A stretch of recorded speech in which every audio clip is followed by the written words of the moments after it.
91 से लेकर 2015 तक मदन लाल खुराना जी मुख्यमंत्री रहे, फिर साहिब सिंह वर्मा बने, फिर थोड़े समय के लिए स्वर्गीय सुषमा स्वराज जी बनी, फिर थोड़े शीला दीक्षित जी बनी, मगर किसी से केंद्र सरकार से झगड़ा नहीं हुआ, किसी को नहीं हुआ, क्योंकि सब लोग विकास करना चाहते थे, सब पावर लेना नहीं चाहते थे। मान्यवर, उस वक्त कई बार कांग्रेस की सरकार थी और हमारी सरकार ऊपर रही, कई बार हमारी सरकार नीचे थी, ऊपर कांग्रेस की सरकार रही। ट्रांसफर पोस्टिंग के लिए कभी झगड़ा नहीं हुआ। उस वक्त यही व्यवस्था से निर्णय होते थे और किसी मुख्यमंत्री को कोई तकलीफ नहीं थी।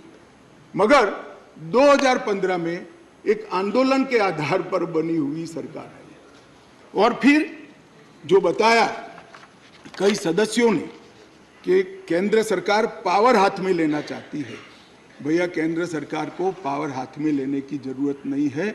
130 करोड़ की जनता की कृपा से हमें पावर भारत की जनता ने ही दे दिया है। ये अधिकार हमें भारत की जनता ने दिया है और कई राज्यों में, पूर्ण राज्यों में भारतीय जनता पार्टी की पूर्ण बहुमत की सरकार चल रही है।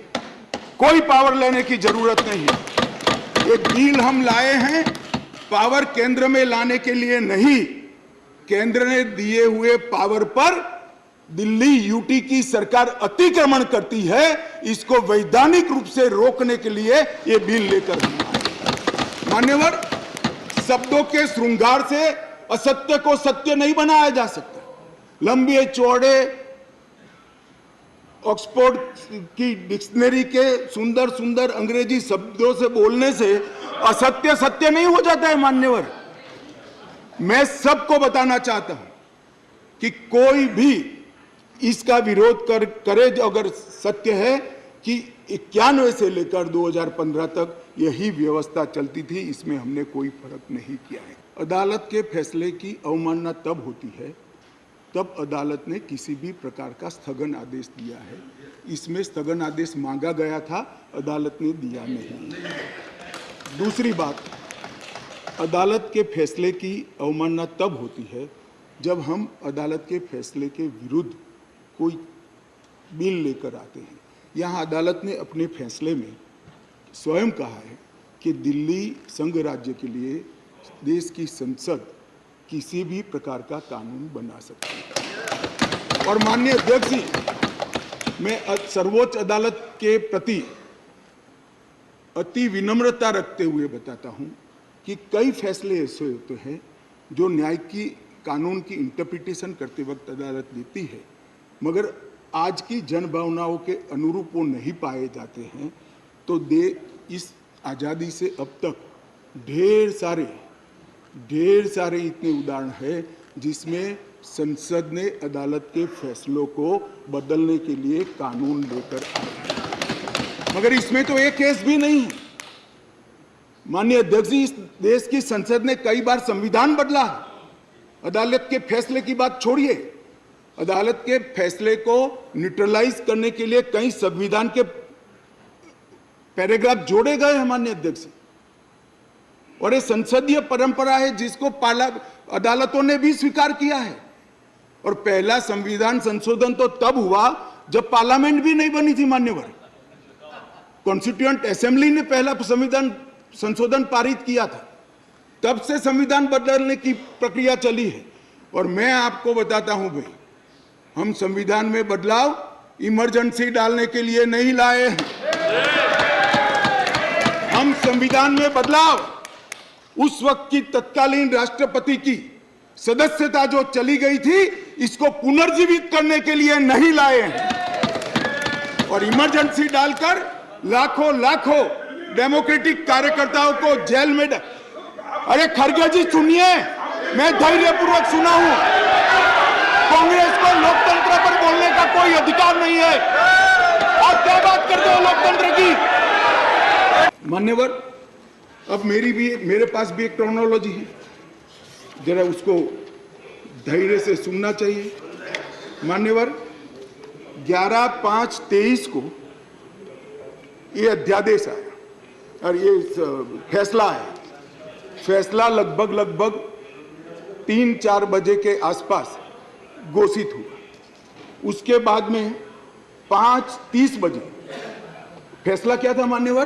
फैसला तो ये था कि संवैधानिक खंडपीठ ने एक फाइंडिंग दिया है, ये रेगुलर बेंच के सामने जाएगा, रेगुलर बेंच हियरिंग करेगी और बाद में इसका आदेश पारित करेगी, तब जाकर फैसला लागू होगा। फैसला तो अभी लागू भी नहीं हुआ है। मगर जल्दबाजी किसको कहते हैं मैं बताता हूं श्रीमान राघव चड्ढा जी। जल्दबाजी इसको कहते हैं कि अभी आदेश तो पारित भी नहीं हुआ था, एक नीति विषयक फैसला लिया जो 2 जजों की खंडपीठ ने सुनकर उस पर आदेश पारित किया जाना था, इसके बाद इंप्लीमेंटेशन होना था। 11/5 को शाम को 5:30 बजे एक नोट सर्कुलेट कर दिया गया कि आज 5:30 बजे तक पात्र अधिकारियों की सूची के साथ जो इस पद पर तैनात हो सके, सचिव सेवाओं के मतलब सेक्रेटरी सर्विस के लिए एक नोट प्रस्तुत किया गया। ट्रांसफर करना भी चालू कर दिया। बोले अभी तो खंडपीठ 2 जजों की खंडपीठ का जजमेंट भी नहीं आया और ट्रांसफर करना चालू किया। सोशल मीडिया में घोषणा कर दी, अभी तो एप्लीकेशन मंगाई, नोट मंगाया है, सोशल मीडिया पर कह दिया श्री आशिक माधवराव मोरे को बदल दिया गया। कैसे बदलोगे भाई, कैसे बदलोगे मान्यवर? और इसके आगे मैं जाना चाहता हूं। इसके बाद सतर्कता विभाग विजिलेंस के मिनिस्टर ने सभी सहायक निर्देशकों को आदेश दे दिया कि विशेष सचिव सतर्कता को रिपोर्ट न करिए, उनको डायरेक्ट रिपोर्ट करिए। अब जो एडमिनिस्ट्रेशन मुझे समझाते थे, मैं उनको समझाना चाहता हूं, डायरेक्ट जॉइंट डायरेक्टर लेवल का ऑफिसर सीधा मंत्री को रिपोर्ट करे, ऐसा कैसे हो सकता है भाई? कैसे हो सकता है? ये एडमिनिस्ट्रेशन है क्या? किसके साथ में खड़े रहे हो? जवाब देना पड़ा दिल्ली की जनता को भाई मान्यवर। इसके बाद सतर्कता विभाग के मंत्री जी ने आदेश दे दिया 13 तारीख को कि मैन्युअल के पैरा 2.22 के उल्लंघन किया, जिसमें विजिलेंस सेटअप के कार्यबल सीवीओ के परामर्श से संगठन के प्रमुख संगठन में प्रभावी सतर्कता प्रबंधन के लिए कार्यबल तैनात करने के निर्देश बनाने के लिए सूचना कर दी। अब मुझे ये समझ नहीं आता है, अभी तो संवैधानिक खंडपीठ को आदेश भेजा है, इंटरप्रिटेशन भेजा है, इस पर खंडपीठ ने 2 जजों की खंडपीठ ने सुनवाई करनी है और फिर जजमेंट देना है। यहाँ पूरा इम्प्लीमेंटेशन कर दिया। मगर विश्व में कोई भी विज्ञान का नियम है, कोई भी चीज अकारण नहीं होती। ये विजिलेंस विभाग को ही क्यों टारगेट बनाया गया? ट्रांसपोर्ट को नहीं बनाया गया, सफाई को नहीं बनाया गया, जल बोर्ड को नहीं बनाया गया, जल विभाग को नहीं बनाया गया, मान्यवर रोड एंड बिल्डिंग को नहीं बनाया गया, सोशल वेलफेयर को नहीं बनाया। ये सारे शासन के साथ जुड़े हुए भी नहीं है क्या? ये किसी में जल्दी नहीं हुई, सिर्फ विजिलेंस में हुई। अब मैं इस कारण बताना चाहता हूं कि सदन में विजिलेंस में क्यों जल्दी हुई। मान्यवर, इसके अंदर आबकारी घोटाले की, शराब घोटाले की फाइल विजिलेंस में पड़ी थी। इसलिए मान्यवर आधी रात को विजिलेंस डिपार्टमेंट खोलकर फाइलों की हेराफेरी करने की फरियाद दिल्ली पुलिस को मिली है। मान्यवर केशव राव जी कहते थे हम तो ना इनके साथ है ना उनके साथ है, ना आपसे जुड़ाव है ना उनसे जुड़ा है। बीआरएस वालों का भी इस शराब घोटाले के साथ आप पार्टी के साथ जुड़ाव है, इसीलिए आप वहां बैठे हो। मान्यवर, मैं कहता हूं शीश महल में क्या असंसदीय है, चर्चा करें जरा खड़े होकर। वैसे ही व्यवधान करने के लिए खड़े हो जाते हैं, जरा समझाइए।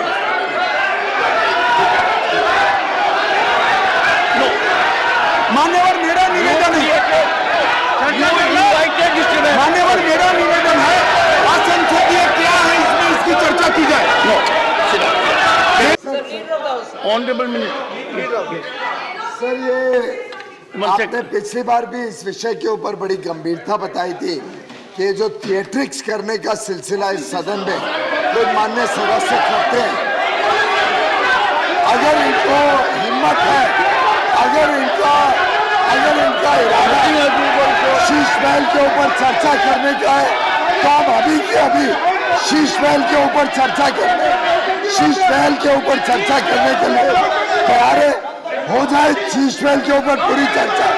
जो ये शीश महल को ऑब्जेक्ट कर रहे हैं कि इसमें दिए गए सारे प्रावधान ट्रांजैक्शन ऑफ बिजनेस रूल 1993 में पहले से मौजूद है, 93 से है, जो कांग्रेस पार्टी लेकर आई है।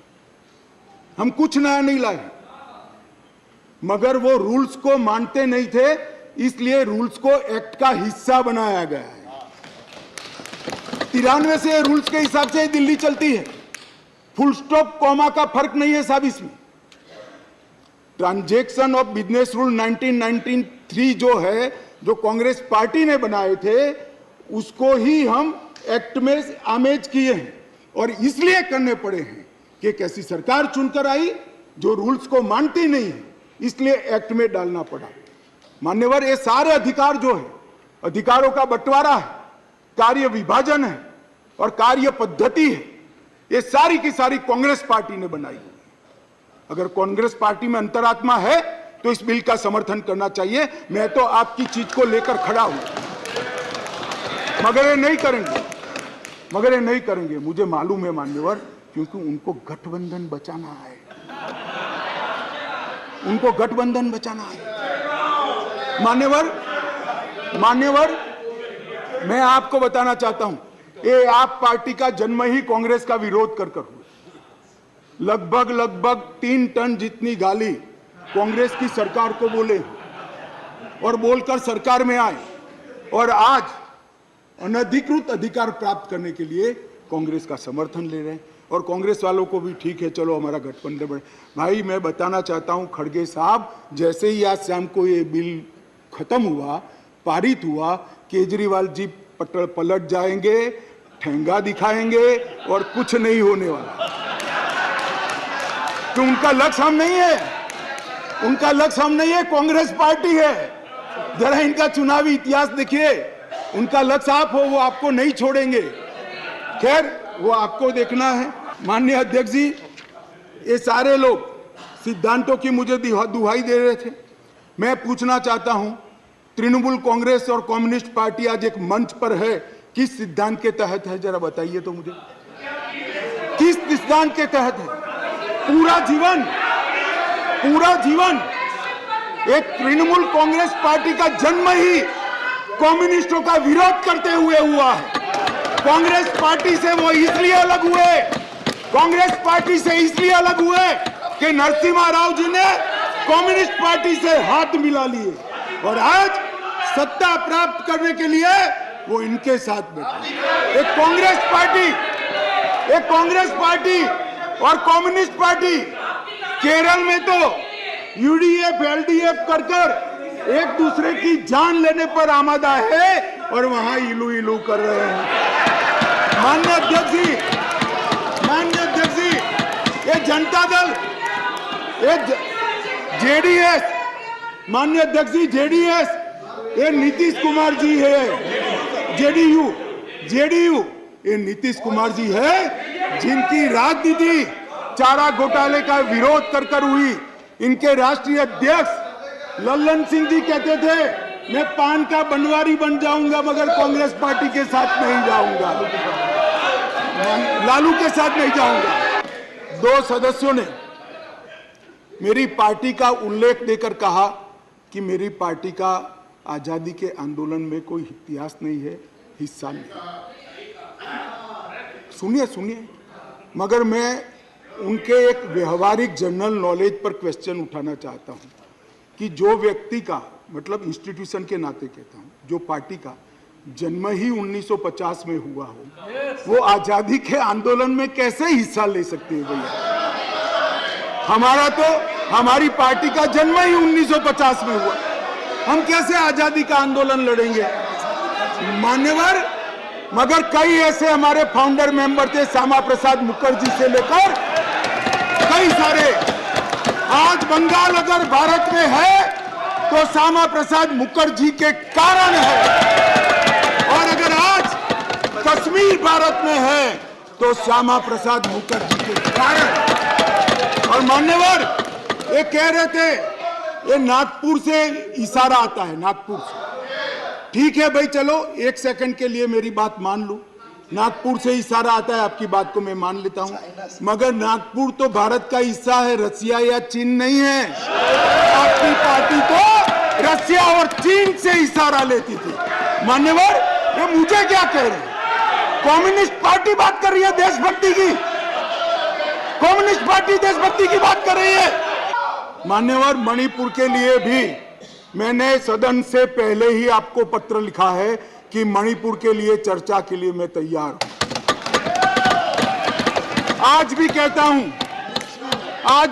हूं, अभी 11 तारीख बाकी है, हमें कुछ छिपाना नहीं है।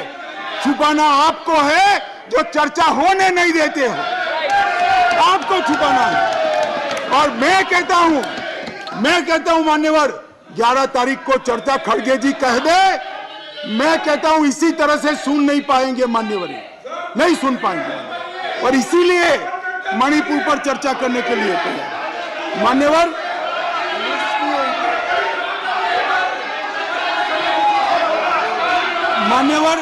उनको मालूम है कि बिजनेस एडवाइजरी कमेटी समय तय करती है। मैं अभी देश की जनता के सामने कहता हूं, 11 तारीख को, एक सेकंड, सुन लिया, बैठिए। मान्यवर, मैं सदन के सामने स्पष्टता करना चाहता हूं। ये चर्चा वो 267 के तहत चाहते हैं। एक सेकंड, बैठ जाओ। 267 के तहत चाहते हैं, जिसमें मतदान का प्रावधान है। मान्यवर, ये प्रावधान क्यों बना है? जब कोई सरकार बजट के तुरंत बाद अल्पमत में आ जाए और कोई बिल ही न लाए, तो राज्यसभा में अविश्वास की दरखास्त का कोई प्रोविजन नहीं है, तो राज्यसभा में वोटिंग के साथ चर्चा हो, इसलिए रूल्स लाया गया है। यहाँ तो हम हर रोज बिल लेकर आते हैं, भाई गिरा दो बिल, बहुमत है, ये बिल गिरा दो, लो ये बिल ही गिरा दो, ये बिल गिरा दो। मान्यवर, मुझे बताइए, देश की जनता देख रही है, क्या हासिल है वोटिंग से? क्या हासिल है? सवाल आप मणिपुर की स्थिति, मणिपुर की चिंता और सरकार ने उठाए गए कदम पर चर्चा करने चाहते हैं, या वोटिंग से शो ऑफ स्ट्रेंथ करना चाहते हैं? और वोटिंग से शो ऑफ स्ट्रेंथ करनी है तो भी हम डरते नहीं है, इसी बिल में कर लीजिए, अभी दूध का दूध और पानी का पानी। मान्यवर, 11 तारीख को चर्चा के लिए खड़गे साहब हाँ बोल दे, मैं सदन में चर्चा के लिए तैयार हूं। बहुत गंभीर व्यवस्था का प्रश्न है। ये दोनों सम्मानीय सदस्य कह रहे हैं, मान्यवर, ये दोनों सम्मानीय सदस्य कह रहे हैं कि इन्होंने ये मोशन को साइन नहीं किया। अब ये जांच का विषय है कि ये मोशन कैसे साइन हुआ, और राघव चड्ढा जी ने इसको मूव किया है। मान्यवर, इनका सिग्नेचर किसने किया है, ये जांच का विषय है। मान्यवर, ऐसे नहीं चलता है। मान्यवर, अब ये मामला सिर्फ दिल्ली सरकार में फर्जी पड़ने का नहीं है, ये सदन के अंदर फर्जी पड़ने का मामला है। मान्यवर, ऐसा कैसे चलता है? मान्यवर, मेरा आपसे निवेदन है कि दोनों सदस्यों का स्टेटमेंट रिकॉर्ड पर लिया जाए अभी, और बाद में इसकी जांच की जाए कि ये कैसे हुआ। मान्यवर, ये साथ में क्यों आए हैं? ये साथ में इसलिए आए हैं कि उनको भरोसा है कि अकेले कुछ हो नहीं सकता, इकट्ठा हो जाओ तो कुछ तो कर पाएंगे। मगर मैं आज बताना चाहता हूं मान्यवर, और 5-10 लोगों को जोड़ दो, कुछ नहीं होने वाला है। 24 मई में फिर से नरेंद्र मोदी प्रधानमंत्री मान्यवर।